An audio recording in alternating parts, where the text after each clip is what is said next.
pessoal do Facilitando a Medicina, tudo bom com vocês? Eu sou Cleverson Dovec e a gente vai para mais uma aula da hematologia, o estudo do sangue. Hoje vamos falar um pouquinho sobre os neutrófilos, os seus surgimentos, sua estrutura, sua função. Então, se eu te ajudar de alguma forma, deixe seu joinha e se inscreve aí no canal.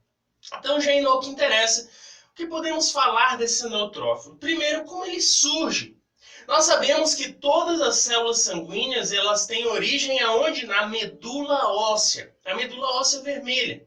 Porque nessa medula óssea existe uma célula especial, as células tronco. Essa célula tronco ela não só vai dar origem ao que a gente conhece como neutrófilo, mas também aos eritrócitos, aos macrófagos, aos linfócitos. Então essa célula tronco ela vai dar origem ao que ela quiser. Porém, de início, o que a gente pode falar? Primeiro, que essa célula-tronco ela se diferencia em uma célula mieloide comum.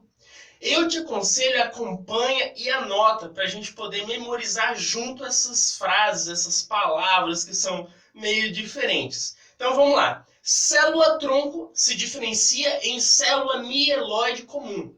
Essa célula mieloide comum ela vai se diferenciar por si ainda em um mieloblasto. Esse mieloblasto se diferencia ainda em um promielócito neutrófilo. Esse promielócito neutrófilo ainda se diferenciará em um mielócito neutrófilo. E posteriormente o mielócito neutrófilo se diferencia em um metamielócito neutrófilo. E por seguinte, ainda existe a diferenciação desse metamielócito neutrófilo em um neutrófilo. Porém, esse neutrófilo ele ainda apresenta o seu núcleo em formato de bastonete. Posteriormente, esse núcleo vai se diferenciar em um núcleo lobulado. E aí, finalmente, eu vou ter quem? O meu neutrófilo. Então, se for preciso dar uma pausa, anota essas fases que a gente vai falar agora, de cada passo, o que acontece, e vamos logo ao que interessa. Então, anota essas partes aí para você memorizar.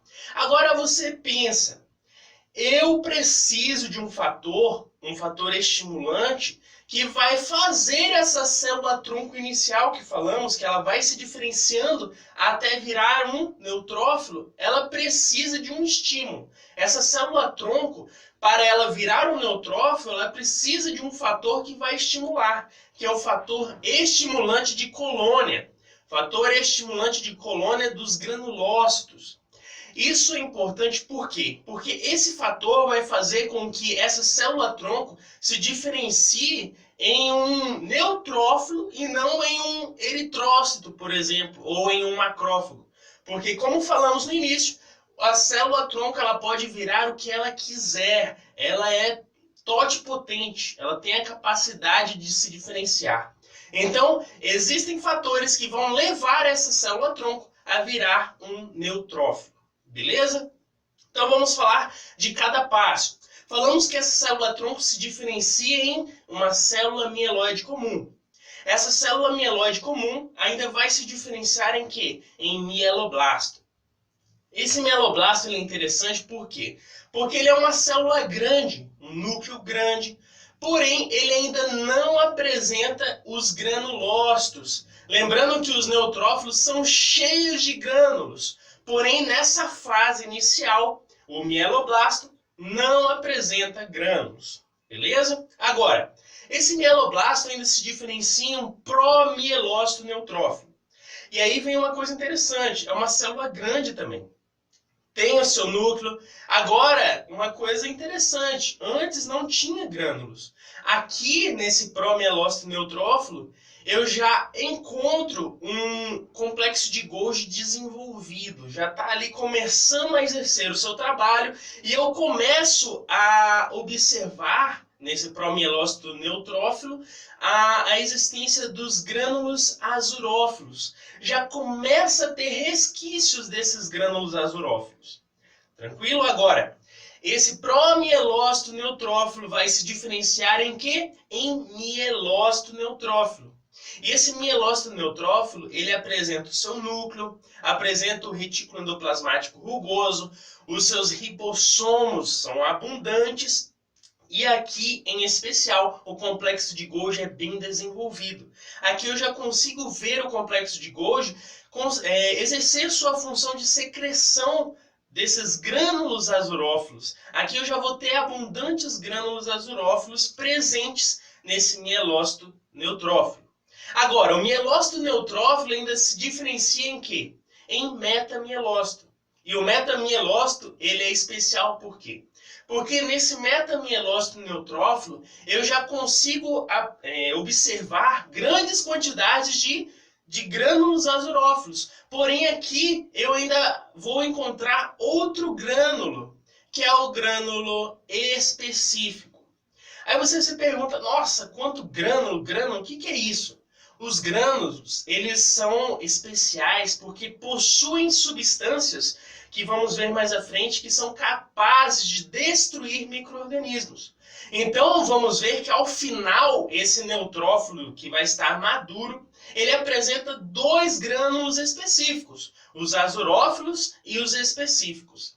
Beleza? Então, voltando aonde estávamos, o metamielócito neutrófilo, ele já consegue ter os dois grânulos que eu preciso para formar esse neutrófilo ao final. Então, o metamielócito, eu já consigo ver grânulos azurófilos e grânulos específicos. Agora, esse metamielócito neutrófilo, ele vai dar origem, ou vai se diferenciar em um neutrófilo bastonete. Como assim neutrófilo bastonete?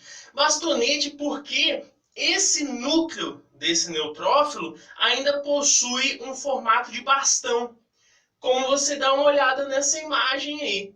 Então ele tem um formato de bastão e ele vai se diferenciar em um núcleo onde o neutrófilo vai estar lobulado. Esse núcleo vai estar lobulado.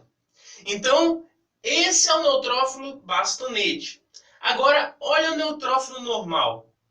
Agora, o núcleo está lobulado.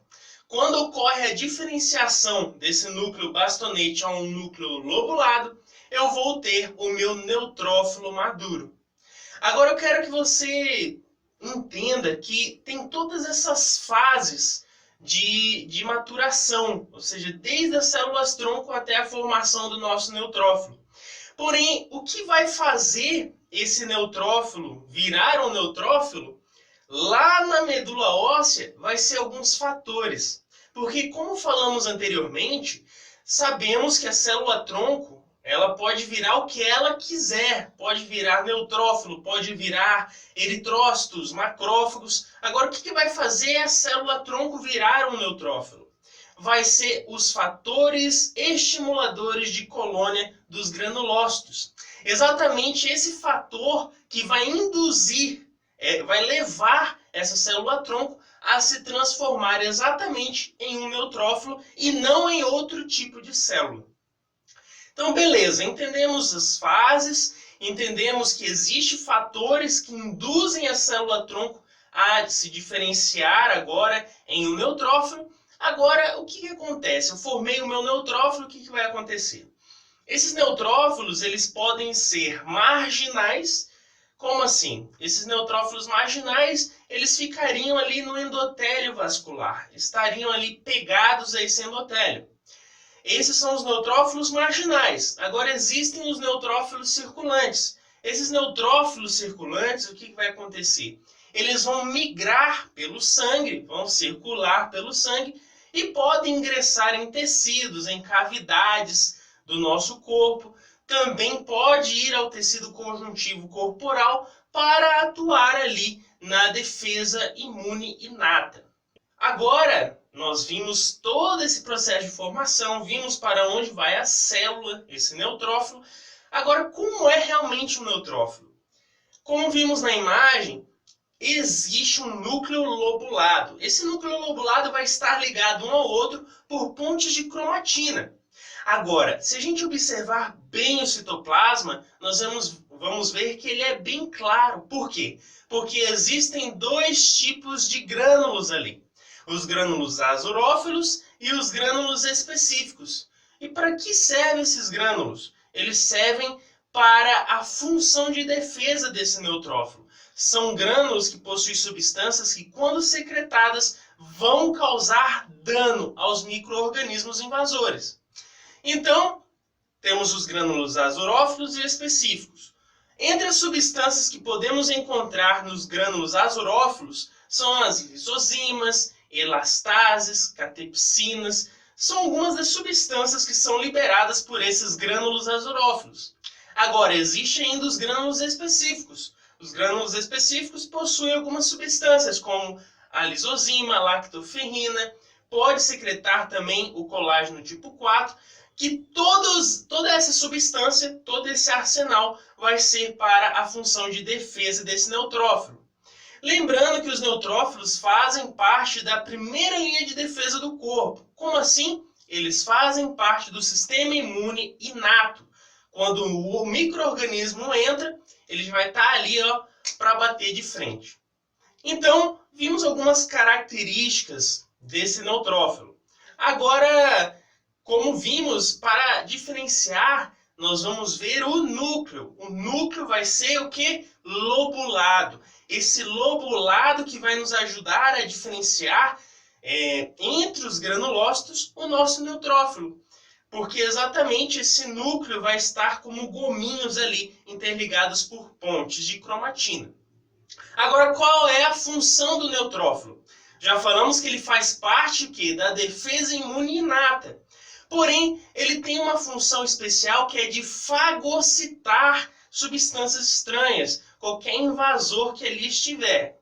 E ao fagocitar, ele vai procurar destruir essa substância exatamente pela substância que existe ali dentro dos grânulos desses neutrófilos, tanto o grânulo azurófilo como o específico. Então ele fagocita, libera as substâncias dos grânulos para tentar matar essa substância ou esse micro-organismo. Agora, se esse micro-organismo não morrer dessa forma, o neutrófilo ainda vai se suicidar, se assim a gente pode dizer. Ele vai fragmentar o seu próprio núcleo, vai liberar os DNAs para formar redes, e essas redes vão formar como uma barreira sobre esse micro-organismo, impedindo que ele saia por aí, causando mais danos ao nosso corpo. Pessoal, com isso fizemos um pequeno resumo referente aos neutrófilos, seu surgimento, sua função. Se te ajudei de alguma forma, deixe seu joinha e se inscreve aí no canal. Valeu!